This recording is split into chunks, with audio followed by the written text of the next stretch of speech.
actually a very tricky question. But when you look at the secure software supply chain, right? I mean, it all starts from developers importing the libraries and goes all the way to running it in production and patching and performing day-to operations. So there are various stages of this software supply chain. Now, according to you, what is the most sensitive and most crucial part of the supply chain that needs to be secured? I know you can say everything, but if you have to pick one. It's such a hard question. I mean, it's kind of whatever you're being attacked through, I guess.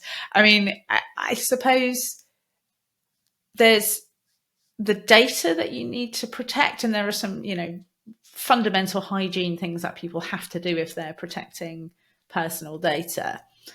And then, so maybe that's kind of the critical thing, if you've inadvertently left a database open to, it doesn't matter what you do with the rest of your supply chain, the data is accessible.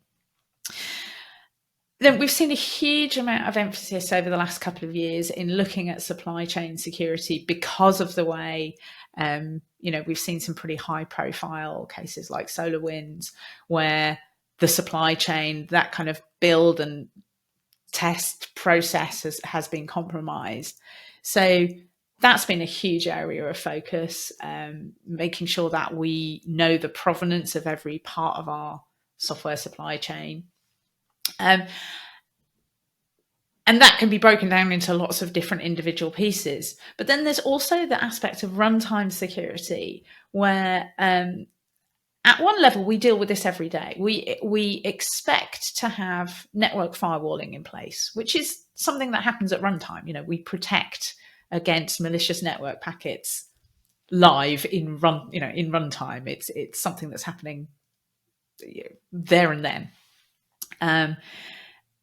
I think increasingly in the future, we're going to see more emphasis on runtime security for other aspects of runtime. So not just the network policies, but also things like what executables are running, or whether executables are running with the permissions that they're expected to run, which files are being opened, that kind of thing. And I think things like eBPF are enabling this kind of technology because we can build tools that's really powerful, that can sit in the kernel and observe things like what files are being accessed and what executables are running, and use that information we've had that kind of tooling available through things like SE Linux, but eBPF allows us to be much more build much more custom tooling around it and ultimately make it easier to use.